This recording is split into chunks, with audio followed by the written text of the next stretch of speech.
30ஆம் அதிகாரம். அதன் பின்பு இஸ்ரவேலின் தேவனாகிய கர்த்தருக்கு பஸ்காவை ஆசரிக்கும்படி எருசலேமில் இருக்கிற கர்த்தருடைய ஆலயத்திற்கு வாருங்கள் என்று எசேக்கியா இஸ்ரவேல் யூதா எங்கும் ஆட்களை அனுப்பினதும் அன்றி, எப்பிராயிம் மனாசே கோத்திரங்களுக்கும் நிருபங்களை எழுதி அனுப்பினான். பஸ்காவை 2ஆம் மாதத்தில் ஆசரிக்கும்படி ராஜாவும் அவனுடைய பிரபுக்களும் எருசலேமிலுள்ள சபையார் யாவரும் யோசனை பண்ணியிருந்தார்கள். ஆசாரியர் போதுமான பேர் தங்களை பரிசுத்தம் பண்ணாமலும் ஜனங்கள் எருசலேமில் இன்னும் கூடி வராமலும் இருந்தபடியினால் அதன் காலத்தில் அதை ஆசரிக்க கூடாமற் போயிற்று.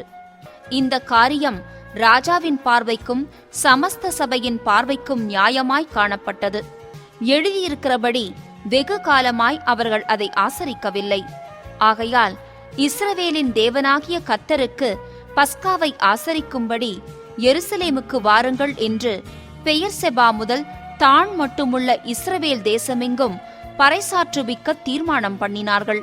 அப்படியே ராஜாவும் அவனுடைய பிரபுக்களும் கொடுத்த நிருபங்களை அஞ்சல்காரர் வாங்கி ராஜாவுடைய கட்டளையின்படியே இஸ்ரவேல் யூதா எங்கும் போய், இஸ்ரவேல் புத்திரரே, ஆபிரகாம், ஈசாக்கு, இஸ்ரவேல் என்பவர்களுடைய தேவனாகிய கர்த்தரிடத்துக்கு திரும்புங்கள். அப்பொழுது அசீரியருடைய ராஜாக்களின் கைக்கு தப்பியிருக்கிற மீதியான உங்கள் அண்டைக்கு அவர் திரும்புவார்.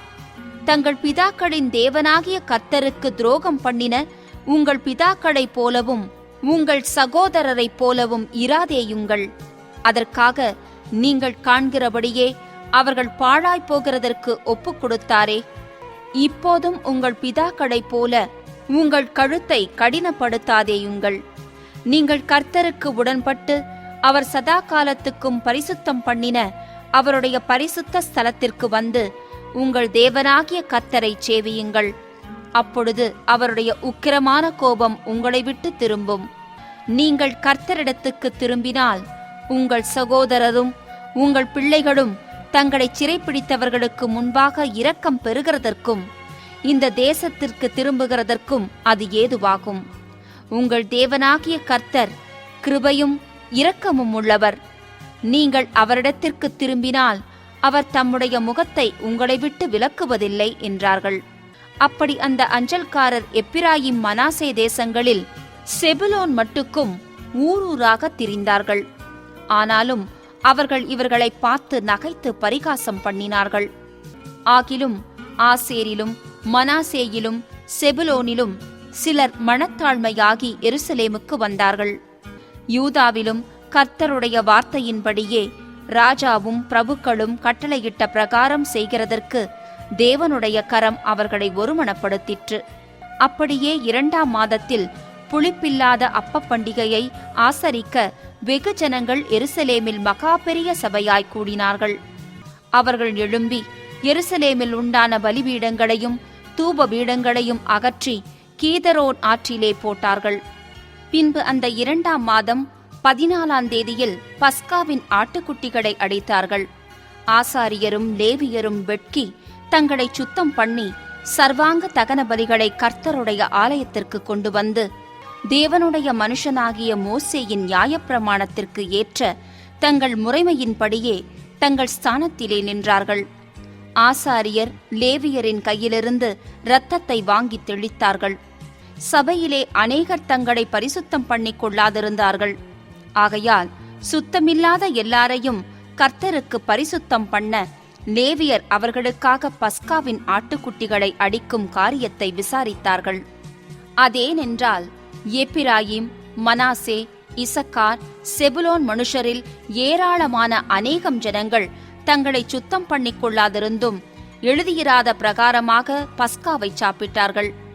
எசேக்கியா அவர்களுக்காக விண்ணப்பம் பண்ணி தங்கள் பிதாக்களின் தேவனாகிய கர்த்தரான தேவனை தேடும்படிக்கு தங்கள் இருதயத்தை நேராக்கினவர்கள் பரிசுத்த ஸ்தலத்திற்கேற்ற சுத்தாங்கம் அடையாதிருந்தாலும் கிருபையுள்ள கர்த்தர் அவர்கள் எல்லாருக்கும் மன்னிப்பாராக என்றான்.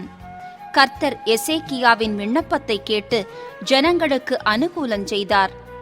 அப்படியே எருசலேமிலே காணப்பட்ட இஸ்ரவேல் புத்திரர் புளிப்பில்லாத அப்ப பண்டிகையை 7 நாளளவும் மகா ஆனந்தத்தோடே ஆசரித்தார்கள். லேவியரும் ஆசாரியரும் தினந்தினம் கர்த்தருக்கென்று பேரோசையாய் தொனிக்கும் கீத வாத்தியங்களால் கர்த்தரை துதித்துக் கொண்டிருந்தார்கள். கர்த்தருக்கு அடுத்த காரியத்தில் நல்ல உணர்வுள்ள எல்லா லேவியரோடும் எசேக்கியா பட்சமாய் பேசினான். இப்படி அவர்கள் பண்டிகையின் 7 நாள் அளவும் புசித்து ஸ்தோத்திர பலிகளை செலுத்தி தங்கள் பிதாக்களின் தேவனாகிய கர்த்தரை துதித்துக் கொண்டிருந்தார்கள். பின்பு வேறே 7 நாளளவும் ஆசரிக்க சபையார் எல்லாரும் யோசனை பண்ணி அந்த 7 நாளும் ஆனந்தத்தோடே ஆசரித்தார்கள்.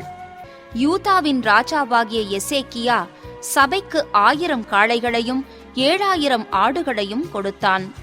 பிரபுக்களும் சபைக்கு 1000 காளைகளையும் 10000 ஆடுகளையும் கொடுத்தார்கள். ஆசாரியரில் அநேகம் பேர் தங்களை சுத்தம் பண்ணினார்கள்.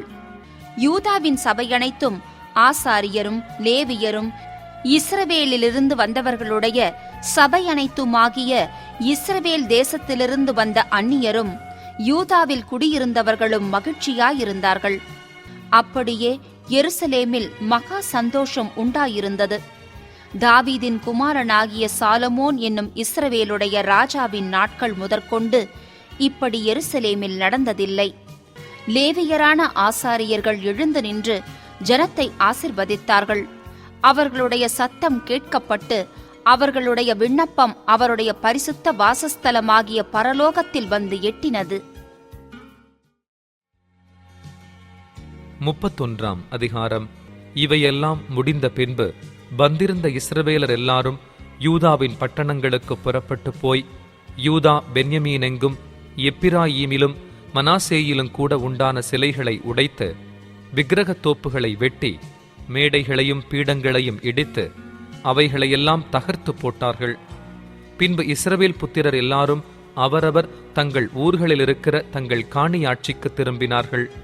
எசேக்கியா ஆசாரியர் லேவியருடைய வகுப்புகளை அவர்கள் வரிசைகளின் படியேயும் அவரவரை அவர்கள் ஊழியத்தின் படியேயும் திட்டப்படுத்தி ஆசாரியரையும் லேவியரையும் சர்வாங்க தகன பலிகளையும் சமாதான பலிகளையும் செலுத்தவும் கர்த்தருடைய பாளையத்தின் வாசல்களில் ஊழியன் செய்து துதித்து ஸ்தோத்திரிக்கவும் ஒழுங்குபடுத்தினான்.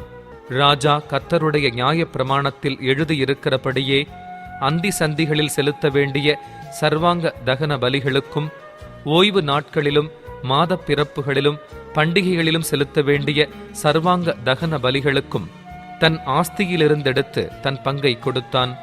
ஆசாரியரும் லேவியரும் கர்த்தருடைய நியாயப்பிரமாணத்தை உற்சாகமாய் கைக்கொள்ளும்படி அவர்களுக்குரிய பாகத்தை கொடுக்க ஜனங்களுக்கும் எருசலேமின் குடிகளுக்கும் கட்டளையிட்டான். இந்த வார்த்தை பிரசித்தமான போது இஸ்ரவேல் புத்திரர் தானியத்திலும் திராட்சரசத்திலும் எண்ணெயிலும் தேனிலும் நிலத்தின் எல்லா வரத்திலும் முதற் பலன்களை திரளாக கொண்டு வந்து சகலத்திலும் தசம பாகத்தை பரிபூரணமாய் கொடுத்தார்கள். யூதாவின் பட்டணங்களில் குடியிருந்த இஸ்ரவேல் புத்திரரும் யூதா புத்திரரும் மாடுகளிலும் ஆடுகளிலும் தசம பாகத்தையும் தங்கள் தேவனாகிய கர்த்தருக்கு பரிசுத்தம் பண்ணப்பட்டவைகளில் தசம பாகத்தையும் கொண்டு வந்து குவியல் குவியலாக வைத்தார்கள். 3ஆம் மாதத்தில் குவியல் செய்யத் தொடங்கி 7ஆம் மாதத்தில் முடித்தார்கள். எசேக்கியாவும் பிரபுக்களும் வந்து அந்த குவியல்களை காணும் போது கர்த்தருக்கு ஸ்தோத்திரம் செலுத்தி அவருடைய ஜனமாகிய இஸ்ரவேலை புகழ்ந்தார்கள். அந்த குவியல்களை குறித்து எசேக்கியா ஆசாரியரையும் லேவியரையும் விசாரித்த போது சாதோக்கின் சந்ததியானாகிய அசரியா எனும் பிரதான ஆசாரியன் அவனை நோக்கி, இந்த காணிக்கையை கர்த்தருடைய ஆலயத்திற்கு கொண்டு வரத் தொடங்கினது முதல் நாங்கள் சாப்பிட்டு திருப்தி அடைந்தோம். இன்னும் மிச்சமும் இருக்கிறது. கர்த்தர் தம்முடைய ஜனத்தை ஆசீர்வதித்ததினால் இந்த திரட்சியான அம்பாரம் மீந்திருக்கிறது என்றான். அப்பொழுது எசேக்கியா கர்த்தருடைய ஆலயத்தில் பண்டக சாலைகளை ஆயத்தப்படுத்தச் சொன்னான். அவர்கள் அவைகளை ஆயத்தப்படுத்தின பின்பு அவைகளிலே காணிக்கைகளையும் தசம பாகத்தையும் பரிசுத்தம் பண்ணப்பட்டவைகளையும் உண்மையாய் எடுத்து வைத்தார்கள். அவைகளின் மேல் லேவியனாகிய கொனனியா தலைவனும் அவன் தம்பியாகிய சிமேயி 2வதுமாயிருந்தான். ராஜாவாகிய எசேக்கியாவும் தேவனுடைய ஆலய விசாரணைக்காரனாகிய அசரியாவும் பண்ணின கட்டளையின்படியே எகியேலும் அசசியாவும் நாகாத்தும் ஆசகேலும் எரிமோத்தும் யோசபாத்தும் ஏலியேலும் இஸ்மகியாவும் மாகாத்தும் பெனாயாவும் கொனனியாவின் கீழும் அவன் தம்பியாகிய சிமேயியின் கீழும் விசாரிப்புக்காரராயிருந்தார்கள். கிழக்கு வாசலை காக்கிற இம்னாவின் குமாரனாகிய கோரே எனும் லேவியன் கர்த்தருக்கு செலுத்தப்பட்ட காணிக்கைகளையும் மகா பரிசுத்தமானவைகளையும் பங்கிடும் படிக்க தேவனுக்கு செலுத்தும் உற்சாக காணிக்கைகள் மேல் அதிகாரியாயிருந்தான். அவனுடைய கைக்கு உதவியாக ஆசாரியரின் பட்டணங்களில் வகுப்புகளின் படியிருக்கிற தங்கள் சகோதரரிலே பெரியவனுக்கும் சிறியவனுக்கும் சரிசமானமாய் கொடுக்கும் படிக்க உண்மையுள்ளவர்களாக எண்ணப்பட்ட ஏதேனும் மின்யமீனும் யெசுவாவும் செமாயாவும் அமரியாவும் செக்கனியாவும் ஏற்படுத்தப்பட்டார்கள். வம்ச அட்டவணைகளில் எழுதப்பட்ட 3 வயது முதல் அதற்கு மேற்பட்ட ஆண் பிள்ளைகளை தவிர கர்த்தருடைய ஆலயத்திற்குள் பிரவேசிக்கிற அவரவருக்கும் தங்கள் வகுப்புகளின் படியே தங்கள் முறைகளிலே தாங்கள் செய்கிற தங்கள் பணிவிடைக்கு தக்கதாய் அனுதினப்படி கொடுக்கப்பட்டது. தங்கள் பிதாக்களின் வம்ச அட்டவணைகளில் எழுதப்பட்ட தங்கள் வகுப்புகளின் படியே தங்கள் முறைகளில் இருக்கிற 20 வயது முதல் அதற்கு மேற்பட்ட ஆசாரியருக்கும் லேவியருக்கும் அவர்களுடைய எல்லா கூட்டத்தின் அட்டவணையிலும் எழுதப்பட்ட அவர்களுடைய எல்லா குழந்தைகளுக்கும் மனைவிகளுக்கும் குமாரருக்கும் குமாரத்திகளுக்கும் பங்கு கொடுத்தார்கள். அவர்கள் பரிசுத்தமானதை உண்மையின்படி பரிசுத்தமாய் விசாரித்தார்கள். ஆசாரியரில் எல்லா ஆண் பிள்ளைகளுக்கும் லேவியருக்குள்ளே அட்டவணையில் எழுதப்பட்டவர்கள் எல்லாருக்கும் படி கொடுக்க ஆசாரியருடைய ஒவ்வொரு பட்டணத்துக்கடுத்த வெளிநிலங்களிலும் ஆரோன் புத்திரரில் பேர் பேராக குறிக்கப்பட்ட மனுஷர் இருந்தார்கள். இந்த பிரகாரமாக எசேக்கியா யூதாவெங்கும் நடப்பித்து தன் தேவனாகிய கர்த்தருக்கு முன்பாக நன்மையும் செம்மையும் உண்மையுமானதை செய்தான். அவன் தேவனுடைய ஆலயத்தின் வேலையிலும் தன் தேவனை தேடும் படிக்க நியாய பிரமாணத்திற்கும் கற்பனைக்கும் அடுத்த காரியத்திலும் என்ன செய்யத் தொடங்கினானோ அதையெல்லாம் தன் முழு இருதயத்தோடும் செய்து சித்தி பெற்றான். 32ஆம் அதிகாரம். இக்காரியங்கள் நடந்தேறி வருகையில் அசீரியா ராஜாவாகிய சனகெரிப் வந்து யூதாவுக்குள் பிரவேசித்து அரணான பட்டணங்களுக்கு எதிராக பாளையமிறங்கி அவைகளை தன் வசமாக்கிக் கொள்ள நினைத்தான்.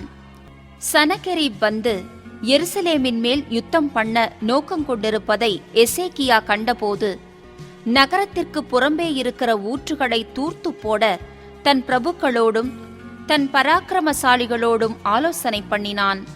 அதற்கு அவர்கள் உதவியாயிருந்தார்கள். அசீரியா ராஜாக்கள் வந்து அதிக தண்ணீரை கண்டுபிடிப்பானேன் என்று சொல்லி அநேகம் ஜனங்கள் கூடி எல்லா ஊற்றுகளையும் நாட்டின் நடுவில் பாயும் ஓடையையும் தூர்த்து போட்டார்கள். அவன் திடன் கொண்டு இடிந்து போன மதிலையெல்லாம் கட்டி அவைகளையும் வெளியிலுள்ள மற்ற மதிலையும் கொத்தளங்கள் மட்டும் உயர்த்தி தாவீது நகரத்தின் கோட்டையை பலப்படுத்தி திரளான ஆயுதங்களையும் கேடகங்களையும் பண்ணி ஜனத்தின் மேல் படைத்தலைவரை வைத்து அவர்களை நகரவாசலின் வீதியிலே தன்னண்டையில் கூடிவரச் செய்து அவர்களை நோக்கி, நீங்கள் திடன் கொண்டு தைரியமாயிருங்கள். அசீரியா ராஜாவுக்கும் அவனோடு இருக்கிற ஏராளமான கூட்டத்திற்கும் பயப்படாமலும் கலங்காமலும் இருங்கள். அவனோடு இருக்கிறவர்களை பார்க்கிலும் நம்மோடு இருக்கிறவர்கள் அதிகம். அவனோடு இருக்கிறது மாம்ச புயம். நமக்கு துணை நின்று நம்முடைய யுத்தங்களை நடத்த நம்மோடு இருக்கிறவர் நம்முடைய தேவனாகிய கர்த்தர் தானே என்று சொல்லி அவர்களை தேற்றினான். யூதாவின் ராஜாவாகிய எசேக்கியா சொன்ன இந்த வார்த்தைகளின் மேல் ஜனங்கள் நம்பிக்கை வைத்தார்கள். இதன் பின்பு அசீரியா ராஜாவாகிய சனகெரிப் தன் முழு சேனையுடன் லாக்கீசுக்கு எதிராய் முற்றுகை போட்டிருக்கையில் யூதாவின் ராஜாவாகிய எசேக்கியாவிடத்துக்கும் எருசலேமிலுள்ள யூதா ஜனங்கள் யாவரிடத்துக்கும் தன் ஊழியக்காரரை அனுப்பி, அசீரியா ராஜாவாகிய சனகெரிப் சொல்லுகிறது என்னவென்றால், முற்றுகை போடப்பட்ட எருசலேமிலே நீங்கள் இருக்கும்படிக்கு நீங்கள் எதின்மேல் நம்பிக்கையாயிருக்கிறீர்கள்? நம்முடைய தேவனாகிய கர்த்தர் நம்மை அசீரியருடைய ராஜாவின் கைக்கு தப்புவிப்பார் என்று எசேக்கியா சொல்லி, நீங்கள் பசியினாலும் தாகத்தினாலும் சாகும்படி உங்களை போதிக்கிறான் அல்லவா? அவருடைய மேடைகளையும் அவருடைய பலிபீடங்களையும் தள்ளிவிட்டவனும் ஒரே பலிபீடத்திற்கு முன்பாக பணிந்து அதின்மேல் தூபம் காட்டுங்கள் என்று யூதாவுக்கும் எருசலேமியருக்கும் சொன்னவனும் அந்த எசேக்கியா தான் அல்லவா? நானும் என் பிதாக்களும் தேசத்து சகல ஜனங்களுக்கும் செய்ததை அறியீர்களோ? அந்த தேசங்களுடைய ஜாதிகளின் தேவர்கள் அவர்கள் தேசத்தை நம்முடைய கைக்கு தப்புவிக்க அவர்களுக்கு பெலன் இருந்ததோ? உங்கள் தேவன் உங்களை என் கைக்கு தப்புவிக்க கூடும்படிக்கு என் பிதாக்கள் பாழாக்கின அந்த ஜாதிகளுடைய எல்லா தேவர்களிலும் எவன் தன் ஜனத்தை என் கைக்கு தப்புவிக்க பலவானாயிருந்தான்? இப்போதும் எசேக்கியா உங்களை வஞ்சிக்கவும் இப்படி உங்களை போதிக்கவும் இடம் கொடுக்க வேண்டாம். நீங்கள் அவனை நம்பவும் வேண்டாம். ஏனென்றால் எந்த ஜாதியின் தேவனும் எந்த ராஜ்யத்தின் தேவனும் தன் ஜனத்தை என் கைக்கும் என் பிதாக்களின் கைக்கும் தப்புவிக்க கூடாதிருந்ததே. உங்கள் தேவன் உங்களை என் கைக்கு தப்புவிப்பது எப்படி என்கிறார் என்று சொல்லி அவனுடைய ஊழியக்காரர் தேவனாகிய கர்த்தருக்கு விரோதமாகவும் அவருடைய தாசனாகிய எசேக்கியாவுக்கு விரோதமாகவும் பின்னும் அதிகமாய் பேசினார்கள். தேசங்களுடைய ஜாதிகளின் தேவர்கள் தங்கள் ஜனங்களை என் கைக்கு தப்புவிக்காதிருந்தது போல எசேக்கியாவின் தேவனும் தன் ஜனங்களை என் கைக்கு தப்புவிப்பதில்லை என்று இஸ்ரவேலின் தேவனாகிய கர்த்தரை நிந்திக்கவும் அவருக்கு விரோதமாக பேசவும் அவன் நிருபங்களையும் எழுதினான்.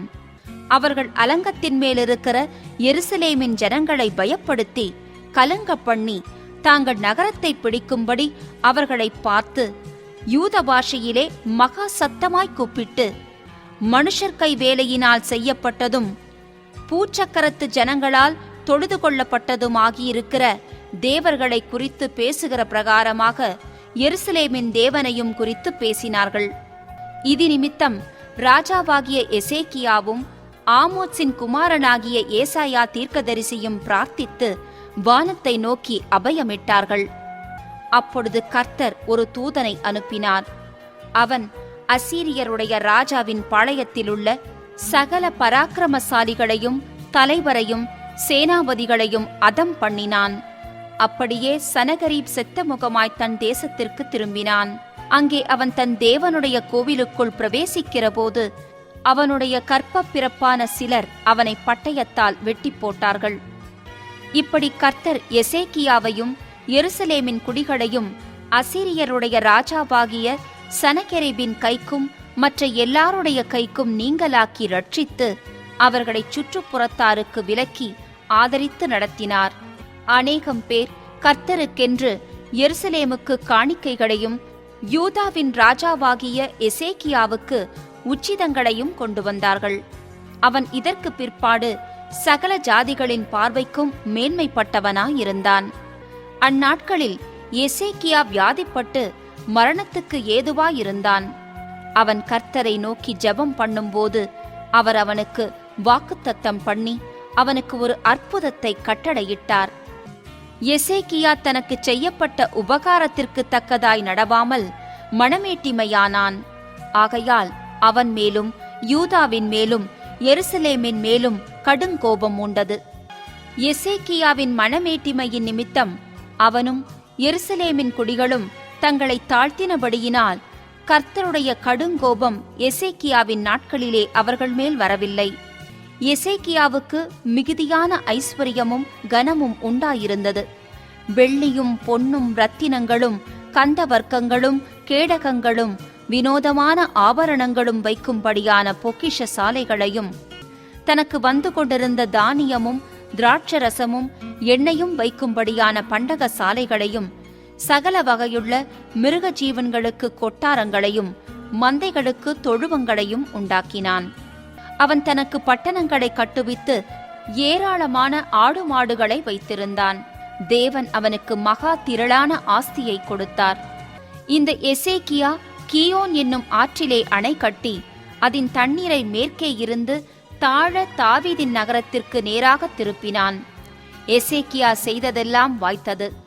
ஆகிலும் பாபிலோன் பிரபுக்களின் ஸ்தானாபதிகள் தேசத்திலே நடந்த அற்புதத்தை கேட்க அவனிடத்துக்கு அனுப்பப்பட்ட விஷயத்தில் அவன் இருதயத்தில் உண்டான எல்லாவற்றையும் அறியும்படி அவனை சோதிக்கிறதற்காக தேவன் அவனை கைவிட்டார். எசேக்கியாவின் மற்ற வர்த்தமானங்களும் அவன் செய்த நன்மைகளும் ஆமோத்சின் குமாரனாகிய ஏசாயா தீர்க்கதரிசியின் புஸ்தகத்திலும் யூதா இஸ்ரவேல் ராஜாக்களின் புஸ்தகத்திலும் எழுதியிருக்கிறது. எசேக்கியா தன் பிதாக்களோடே நித்திரையடைந்த பின்பு அவனை தாவீது வம்சத்தாரின் கல்லறைகளில் பிரதானமான கல்லறையில் அடக்கம் பண்ணினார்கள். யூதாவனைத்தும் எருசலேமின் குடிகளும் அவன் மரித்தபோது அவனை கனம் பண்ணினார்கள். அவன் குமாரனாகிய மனாசே அவன் ஸ்தானத்தில் ராஜாவானான். 33ஆம் அதிகாரம். மனாசே ராஜாவாகிற போது 12 வயதாயிருந்து 55 வருஷம் எருசலேமில் அரசாண்டான். கர்த்தர் இஸ்ரவேல் புத்திரருக்கு முன்பாக துரத்தின ஜாதிகளுடைய அருவருப்புகளின்படியே அவன் கர்த்தரின் பார்வைக்கு பொல்லாப்பானதை செய்தான். அவன் தன் தகப்பனாகிய எசேக்கியா தகர்த்து போட்ட மேடைகளை திரும்பவும் கட்டி பாகால்களுக்கு பலிபீடங்களை எடுப்பித்து விக்கிரகத் தோப்புகளை உண்டாக்கி வானத்தின் சேனையை எல்லாம் பணிந்து கொண்டு அவைகளை சேபித்து, எருசலேமிலே என் நாமம் என்றென்றைக்கும் விளங்கும் என்று கர்த்தர் சொன்ன தம்முடைய ஆலயத்திலே பலிபீடங்களை கட்டி கர்த்தருடைய ஆலயத்தின் 2 பிராகாரங்களிலும் வானத்தின் சேனைகளுக்கெல்லாம் பலிபீடங்களை கட்டினான்.